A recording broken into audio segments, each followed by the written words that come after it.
Dr. Devin Discusses here. And in this video, we're going to cover why do we crave this imbalance, this addiction to being a zombie. It's almost as if like we've been taught to be the way we are. And do you remember, I don't know, do you remember the day in school where they sat you down and they're like, okay, all right, everybody. So what we're going to do is we're going to sit in this schoolroom. You're going to come here the majority of the year and you're going to learn these skills. And then you're going to get these skills, and then you're going to go on to the next grade level. And then you'll go from elementary school to middle school to then high school. And then after high school, you go into college, take on a whole bunch of student loan debt. And then you can get a job that you hate that is not related to your degree 90% of the time. And then what you can do is you can just be so stressed out and anxious about that because your bills are so tight. And then you can, once you're lucky, you can have, 1 week a year that you can go do something fun as a family that ends up being draining also. And then you can repeat the cycle with your own children. Like, do you remember that day in school? I don't remember it, but it had to have happened because when I look around, that seems like it's the normal. Like it's a normal thing of, oh, gosh, I got all these things going on. I just got to put out these fires. I just got to get through the day. And then as people get older, they just, I used to be able to have energy, and my body just doesn't work out used to. And then they just work their whole life, and then they become retired, and then they can't do anything because their health has been compromised, and it's almost as if it's become an addiction, right? And far worse than heroin or opioids or any of these prescription pain pills that is common now. So the addiction to being imbalanced. And then we almost like brag about it to each other too. Men are just burn themselves out. They're exhausted. And yeah, you know how it is. You just gotta do it for the family. And women are just, I no one else is gonna do it, so I gotta do it. I gotta take this on. And then that just becomes the normal. So in today's video, we're going to break down the root cause of that addiction to imbalance, which is creating this Walking Dead epidemic that we're all living in right now. And answer the question of how did we all become this way? Because if they didn't directly teach us it, like we learned it, didn't we? And and and then we put it on social media of like, see what I'm doing, to then reinforce each other. So how did we become this way? It's actually because of our nervous system. Our species, as Homo sapiens, human beings, we are the best at adaptation. We are the best at survival. You know how I can say this? Because look around. I mean, there's no other human species. There's no Neanderthals. There's none of the other, however many species there are that have been found archaeologically. And so on one side of the coin, some people say, well, we evolved. The other side of the coin is that we were purposely designed. And I wasn't around when it happened, so I can't speak to any of that. I just know that Homo sapiens, like, we're the best because we're around. No one else is. So our nervous system, our autonomic nervous system, is what has made that possible. Autonomic means automatic. And the function of the nervous system, according to Bruce Lipton, is to perceive the environment and coordinate the behavior of all other cells. So really, when you think of this addiction to being the Walking Dead, it is because we have adapted perfectly to our environment. And so our status of Walking Dead is actually adaptation. And the main culprit of the root of that adaptation is what's called the vagus nerve. It is the perceiver. It is the intake sensory information, and it transmits approximately 80% of sensory information from the body to the brain. And it determines if we are going to be in healing mode. And when I think of healing mode, I think of happy, resilient kids, like growing, developing, or survival mode, just holding on. There's a simple process that happens with every single one of our systems. Use it or lose it. This is the reason why we go to the gym, because for a very, very long time, our bodies were physically used outside for work or survival, and then they would get strong and maintain strength. But now we don't get challenges physically on a regular basis. So we have to go to the gym to challenge our body in order to get it to then strengthen. If you, for example, during the COVID pandemic, what happened when all of a sudden we're like, hey, there's this new germ. Here's what we need to do. We need to sterilize everything. We didn't use it. It didn't use our immune system. So then we had record hospitalizations of kids getting sick and dying from the common cold within a couple of years of then reincorporating everything. Because if you don't use your muscles, they get weaker. If you don't use your immune system, it gets weaker.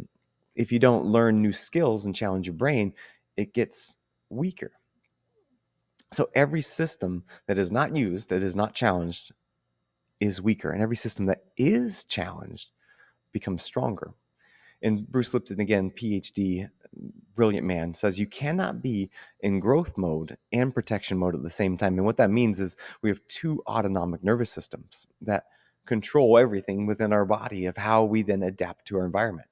Protection mode is that fight or flight mode. It's when you have stress and you feel stress in your body and your heart increases, and it is really that protection mode. It was meant to keep our species alive for about 30 seconds at a time. Okay, so I'll break that down. So when, for example, in nature, put yourself there, like close your eyes, visualize this. You are in the jungle, and all of a sudden you see your friend Bill get eaten by a lion.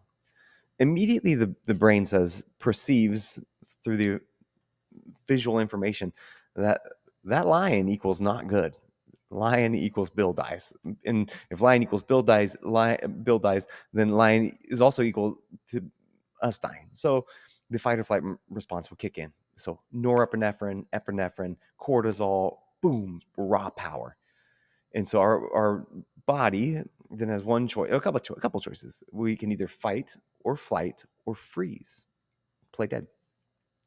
So given the fact that our species are still alive, and given the fact that we wouldn't be taking on tigers, I think it's easy to assume or to come to the conclusion that our typical response would be to flight away, run away from the lion. Okay. And so we run away. And by the way, the whole time we're running away, does our body care about healing itself? No. Because when you're running away, it's like if you don't get away, you die. So you don't need to be healed up to the point you die. You need to just get away. So your feet get tore up as you're running away. Your ribs are expanding, contracting as you're then coursing oxygen through your body. You're tearing your muscles up as you're getting away from this lion. And again, the whole time your body's like, don't matter. Let's just get away. We got to survive. We got to protect ourselves. But then once the lion's gone, it goes, okay, we just got away. Now we can go into growth mode, develop mode, or what I like to also call upgrade mode. And that's when the body goes through the process of adaptation to the highest degree. Meaning, okay, well, what we just did kept us alive. So let's upgrade every system that does that. So for the bottom of the feet, they would get calloused, right? Now I can run faster on the ground. Oxygen transport, increasing that. Now I can then have more oxygen, which means I can then get away more efficiently and run faster and longer. Those muscles that I tore up as I was running away, let's go and strengthen those so we can get away faster again. That worked. Let's do that again. So this is where the perfect balance within our nervous system comes into play. This perfect balance of whatever I just did, I'm going to upgrade that. So now let's fast forward. Our vagus nerve doesn't understand that there are no more lions anymore. There is nothing that can kill us. And before I jump into that, I left off one little point. So you have physical adaptation, you have autonomic nervous system adaptation, lungs, oxygen, strength, but you also have the adaptation of let's get better at finding lions. Because what's a better survival strategy? Waiting until the lion's killing your friend Bill, or noticing a lion 100 yards away, or noticing, if there's markings on this tree, then there's lions in this area, so we need to avoid that area. The brain's always looking to upgrade in order to better survive, and it's going to then reinforce the patterns. So Now, again, we live in this time now where there's no lions, and what typically would be 30 seconds to a couple minutes of fight or flight activation and then back to healing. Now our vagus nerve is perceiving our environment as either healing or not healing, whether I should be in protection mode or be in survival mode. And we're going to break that down in the next video of what each activities activates which automatic nervous system. But as of right now, our system is continually adapting to our environment. So the process of becoming less mobile, less active, having less energy, locking into that protection mode is a perfect adaptation to our environment. So the next video, we're going to tie into what then is perceived as protection mode and what is perceived as growth mode in order to then better understand the root cause of this addiction. Because with being stuck in protection mode, we can pretty much understand every addiction. Your body is in this guarded mode, got to keep myself safe. Where's the danger? Find the danger. Where is it at? And then how that then it becomes overwhelming, and then we do things in order to feel better about ourselves. And in some situation it is drugs, in some situations it's alcohol, some situations it's medication, in some situations it's simply posting on social media in order to then feed the cycle of everything's okay. That feels good. People like that. Okay, so thank you for watching. Appreciate you taking the time to invest in yourself to better understand your own happiness and resiliency in order to become a better person, which then will give you the tools in order to then raise happy and resilient kids.